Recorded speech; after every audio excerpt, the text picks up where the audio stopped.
సమస్యతో బాధపడుతున్నారా? ఇప్పుడు లేజర్ చికిత్సతో ట్రీట్మెంట్ రేంజ్ హాస్పిటల్స్ లో శాశ్వత పరిష్కారం. ఇప్పుడే సంప్రదించండి. నమస్తే, నేను Keshav. Welcome to Suman TV.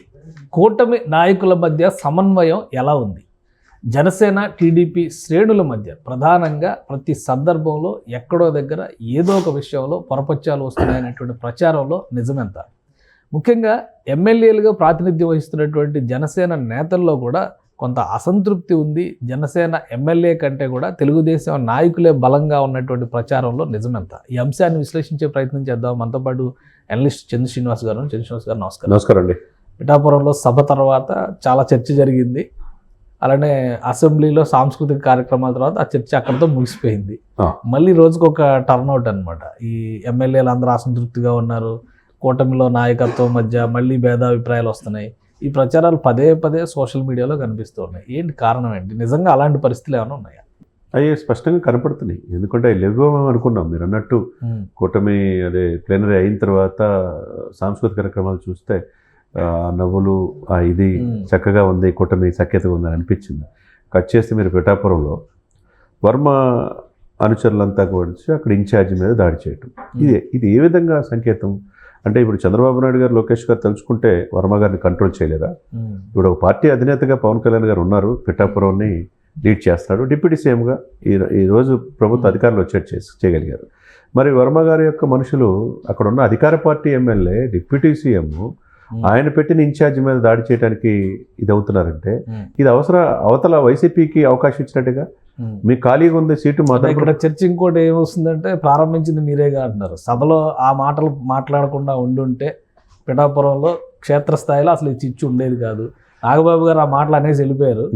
కార్యకర్తలు కొట్టుకు చేస్తున్నారు. అదే సమయంలో ట్వీట్లో అసలు పవన్ కళ్యాణ్ గెలిచాడంటే నా వల్ల అని చెప్పేసి ట్వీట్ చేసి నేను కాదు మెయింటైన్ చేసిందని తర్వాత తీసిన వర్మ కాదా?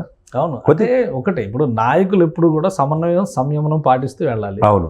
కార్యకర్తలు నాయకులే ఒక గ్రీన్ సిగ్నల్ ఇచ్చారనుకోండి, కార్యకర్తలు ఇలానే రోడ్లు. ఈ పరిస్థితి వస్తుంది. ఇప్పుడు కుటుంబం ఒక కూటమి అంటే ఒక కుటుంబంలాగా ఉన్నది. 164 సీట్లు 21 మంది ఎంపీలు ఇచ్చారంటే ఎంతో బాధ్యతతో ఆంధ్రప్రదేశ్ ప్రజలు తీర్పిచ్చారు. గతంలో 151 సీట్ల నుంచి ఒకేసారి 11 సీట్లు పడేశారంటే వాళ్ళు కాదని మీకు ఇచ్చారు. సంక్షేమ మాటను బటన్ ఒకటే కాదు, అభివృద్ధి మర్చిపోయారని ఇచ్చారు.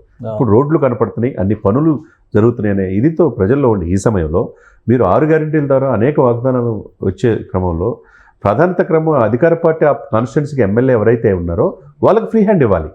దాంట్లో ఇప్పుడు జనసేన ఉన్న చోట టీడీపీ వాళ్ళే పెత్తనం ఎక్కువైపోతుంటే వీళ్ళు కొత్తగా వచ్చిన వాళ్ళు పిఠాపురం ఒక్క చోటే అలా జరుగుతుందా? అన్ని నియోజకవర్గాల్లో అదే ఆల్మోస్ట్ అదే ఉందని చెప్పి ప్రజల్లో అనుకుంటున్నారు. ఇది మంచి పద్ధతి కాదు. ఎందుకంటే కూటమి సఖ్యత ఉండాలి, లేకపోతే అనవసరంగా. పవన్ కళ్యాణ్ గారు మొన్న సమావేశంలో 15 ఏళ్ళు ఆయనే సీఎంగా ఉండాలంటున్నారు. ఇది సాంస్కృతిక కార్యక్రమాలు. సో అప్పుడే జనసేన ఎమ్మెల్యేల మధ్య అసంతృప్తి ఉంది అని చెప్పనేది ఇక్కడ ఏంటంటే సార్, మా వెనక జనసేన కాదు, మాతో జనసేన అని చెప్పేసి ఆ రోజు చంద్రబాబు నాయుడు గారు చెప్పారు. అదే సమయంలో ఇద్దరు కలయిక వాళ్ళిద్దరిది చూస్తూ ఉంటే మంచిగా ఉందని అనిపిస్తుంది. అది ప్రజలకు నమ్మకం ఎప్పుడు కలగాలంటే మీరు సఖ్యతతో ఇరువురు అందిపుచ్చుకొని ఇచ్చిపుచ్చుకుని ధోరణి కట్టుకుంటే జరుగుతుంది. సరే, మొనిపోలి మేమే ఎక్కువ సీట్లు వచ్చినాయి కదా, మేమే ముఖ్యమంత్రి కదా, మా చంద్రబాబు అనుకుని జనసేన కార్యకర్త నిర్లక్ష్యం చేస్తే వీళ్ళకి దెబ్బే. అదే సమయంలో టీడీపీని కలుపుకోకపోతే జనసేనకి దెబ్బే. అదే సమయంలో వీళ్ళిద్దరూ బీజేపీని పట్టించుకోకపోతే టోటల్గా దెబ్బ అవుతుంది. ఇప్పుడు ఏంటంటే సెంట్రల్ నుంచి బీజేపీ నిధులు ఇవ్వాలి, అదే సమయంలో జనసేన కలుపుకొని వెళ్ళాలి. 21 సీట్లకే పరిమితం అయిపోయారని అనుకుంటే పొరపాటు అనమాట. ఇక్కడ కార్యకర్తల్లో వ్యతిరేకత వచ్చిందనుకోండి, టోటల్గా ఎఫెక్ట్ అవుతుంది. ఇదే సమయంలో ఇప్పుడు 9 మాసాలు అయింది. అసెంబ్లీలో దేవాలయం లాంటిది. అసెంబ్లీలో చక్కగా అనేక ప్రశ్నిస్తామని చెప్పి జనసేన పార్టీ పుట్టుకొచ్చింది. ఎక్కడ ప్రశ్నించామని చెప్పి అన్నారు. ప్రశ్నించాడు, అధికారం కోల్పోయేటట్టు చేశాడు. సరే, ప్రశ్నించడం మానేసేసి ఇప్పుడు అభివృద్ధి మీద దృష్టి పెట్టాలనే ఇది ఉంది. మరి ఆ కాన్స్టిట్యున్సీలో ఈ ఎమ్మెల్యేలు సఫిషియెంట్గా వీళ్ళు కూడా క్వశ్చన్లు అడిగే స్వతంత్రత జనసేనకి ఉందా అనేది కూడా ఒక డౌట్గా కనపడుతుంది. జనసేన ఎమ్మెల్యేలకు కూడా తగిన అవకాశం రావడం లేదు, మైక్ ఇవ్వడం లేదు అనేటువంటి అభిప్రాయం ఉందా? అంటే ప్రజల్లో ఉన్నది అదేవిధంగా వైసీపీ పార్టీ ఆరోపిస్తుంది. మీరు ప్రశ్నించడానికి వచ్చారు, అసెంబ్లీలో ప్రశ్నించట్లేదు. మేము ప్రశ్నిద్దామని వస్తే మాకు ప్రధాన ప్రతిపక్ష హోదా ఇవ్వట్లేదు, ఎంతవరకు మీకు టీడీపీ అంతా ఇచ్చేస్తున్నట్టు ఉంది అని చెప్పి అంటున్నారు. ఆ అవకాశాన్ని ఇవ్వకుండా అందరికీ అవకాశం ఇచ్చేట్టుగా చూసుకోవాలి. పార్టీ లీడ్ చేసే అధినేతతో పాటు ఎవరైతే ఎమ్మెల్యేలు 20 మంది ఉన్నారో వాళ్ళు కూడా అనేక కోరికలతో, ఆశలతో వీళ్ళని అసెంబ్లీకి పంపించారు. 100% స్ట్రైక్ రేట్తో వెళ్ళారు. వెళ్ళినప్పుడు ప్రశ్నించాల్సిన ప్రజల్లో కాన్స్టిట్యున్సీ లెవెల్ ప్రశ్నించాలి. అదే సమయంలో టీడీపీ వాళ్ళు కూడా జనసేనకి ఫ్రీ హ్యాండ్ ఇవ్వాలి అక్కడ కాన్స్టిట్యున్సీలో. ఇక్కడ జనసేన అంటే మేము సీనియర్స్ కదా అని చెప్పి ఇదితో ఉండకూడదు. అదే సమయంలో టీడీపీ వాళ్ళకి అందిపుచ్చుకునే ధోరణిలో జనసేన కూడా ఉండాలి, బీజేపీ కూడా ఉండాలి. కాబట్టి ఇది ఆదిలోనే గనక ఇది సెట్ చేసుకోకపోతే వచ్చి 9 నెలలు అయి 10 నెలలు అడుగు పెడుతున్నారు. ఇంకా 4 సంవత్సరాల 2 నెలలు ఉంది. మరి ఎలా ముందుకెళ్తారు? అవతల వాళ్ళ ప్రతిపక్షానికి అవకాశం ఇచ్చినట్టు, ప్రతిపక్ష హోదా లేకపోయినా ప్రతిపక్షం జగనే అంతే మరి ఆ సమయంలో వాళ్ళకి అవకాశం ఇచ్చినట్టే కదా. ఆ అవకాశం ఇవ్వకుండా వీళ్ళు సఖ్యత వెళ్ళాల్సిన అవసరం ఉందండి. సో ఇప్పుడు ఈ అసమ్మతి కానీ ఈ అసంతృప్తి కానీ ఏమైనా ఉంటే జనసేన అధినేతతో జనసేన ఎమ్మెల్యేలు చర్చించే అవకాశాలు ఉన్నాయా? అధిష్టానం దృష్టికి తీసుకెళ్లేటువంటి పరిస్థితులు ఏమైనా ఉన్నాయా? డెఫినెట్గా ఇప్పుడు పిఠాపురం నాయకుడి యొక్క నియోజకవర్గమే అంతర్గత కుమ్ములాట్లో ఉంది. ఇప్పుడు అక్కడ ప్రతిపక్షం అది చేతిలో వేసుకుందిలే. పోలవరంలో నిన్న పక్కన కూర్చోబెట్టుకొని చిరి బాలరాజు చేత లోకల్ ఎమ్మెల్యే అని ప్రత్యేకంగా చంద్రబాబు నాయుడు గారు ప్రస్తావించారు కదా. పిఠాపురం కథ వేరు, అది ఎలా టర్న్అవుట్ అయింది అనేది ఈ 3 ఏళ్ళు మనం మళ్ళీ తమాషా చూడాలి. సార్ ఇప్పుడు పెండెం దొరబాబు ఉన్నాడు, ఆయన కూడా 23 సంవత్సరాలు వర్మ గారిలో సీనియర్, 2 సార్లు ఎమ్మెల్యే. ఆయన వైసీపీ నాయకులతో పాటు మొత్తాన్ని తీసుకొచ్చాడు. వైసీపీ గ్రౌండ్ లో లేకుండా చేశారు. వంగగీత గారు అక్కడ కాన్స్టిట్యున్సీ వెళ్తారు.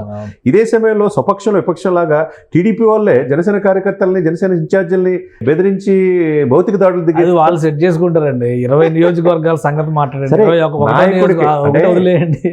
ఆ ఒకటి జనసేన టీడీపీ అధినాయకత్వాలు సెటిల్ చేసుకోవాలి. అధినాయకత్వం as early as possible set చేయాలి. అది చంద్రబాబు నాయుడు గారితో ఉంది. పవన్ కళ్యాణ్ గారి నియోజకవర్గం ఇలా జరుగుతూ ఉంటే స్టేట్ మొత్తం ఇంపాక్ట్ అవుతుంది. మరి నాయకుడు లీడ్ రేపు సీట్లు పెరుగుతాయి కదా, మాకు కూడా అవకాశం రావచ్చు. ఎవరి ప్రయత్నాలు వాళ్ళు చేస్తారు. అదే పిఠాపురంతో స్టార్ట్ అయింది. మిగతా 20 నియోజకవర్గాల్లో కానీ సార్ వాళ్ళకి ఫ్రీ హ్యాండ్ ఉండాలి. అదే సమయంలో సఖ్యతతో కూటమి టీడీపీ కూడా ఉండాలి. టీడీపీని మేము అనుభవం మా ముఖ్యమంత్రి అంటే కుదరదు. అదే సమయంలో జనసేన యొక్క సపోర్ట్ కావాలి. అదే విషయంలో నాయకత్వంలో కూడా పవన్ కళ్యాణ్ గారు కూడా ప్రత్యేకంగా పార్టీ మీద దృష్టి పెట్టి ఆయన విశాలమైన ఉదయంతో హిందూ సనాతన ధర్మం అని చెప్పి దేశవ్యాప్తంగా ఈరోజు లీడర్ అయిపోయాడు. అదే సమయంలో ఉన్న పార్టీని కాపాడుకోవాల్సిన బాధ్యత కూడా పార్టీ అధ్యక్షుడిగా ఆయన మీద ఉంటుంది. ఎందుకంటే మనోహర్ గారు చేసే బాధ్యత ఆయన చేస్తారు. కానీ ఎక్కడెక్కడ ఎందుకు వస్తుంది, ఏ కాన్స్టిట్యున్సీలో ప్రజల సమస్యలు ఉన్నాయా, ఏ సమస్యలు సాల్వ్ చేసుకుంటూ వెళ్ళాలి అనేది 4-5 శాఖలతో పాటు ఈ 20 మంది ఎమ్మెల్యేలకు కూడా ఎక్కడెక్కడ ఆటంకాలు జరుగుతున్నాయో దృష్టి పెట్టాల్సిన అవసరం పవన్ కళ్యాణ్ గారికి ఉంటుంది. అదే సమయంలో చంద్రబాబు నాయుడు గారు చేయాల్సిన పని చంద్రబాబు గారు చేయాలి. ఇది ఆదిలోనే తుంచకపోతే ఈ అంతర్గత కుమ్ములాట వల్ల మొత్తం కూటమికే ఇబ్బంది అయ్యే అవకాశం ఉంటుంది. రైట్. థ్యాంక్ యూ చంద్ర శ్రీనివాస్ గారు. ఇది కూటమిలో కొద్దిగా రాజుకుంటున్నటువంటి అసంతృప్తి, అసమ్మతి, ముఖ్యంగా క్షేత్రస్థాయిలో జరుగుతున్నటువంటి ఘటనలు ఇబ్బందికరమైనటువంటి సందర్భాలుగా మారకముందే అధినాయకత్వాలు మేల్కోవాల్సినటువంటి అవసరం ఉందని చంద్ర శ్రీనివాస్ గారు విశ్లేషిస్తున్నారు. ఇది special discussion. Keep watching. Suman టీవీలో మీ పర్సనల్ అండ్ బిజినెస్ ప్రమోషన్స్ కోసం కింది నెంబర్కి కాంటాక్ట్ చేయండి.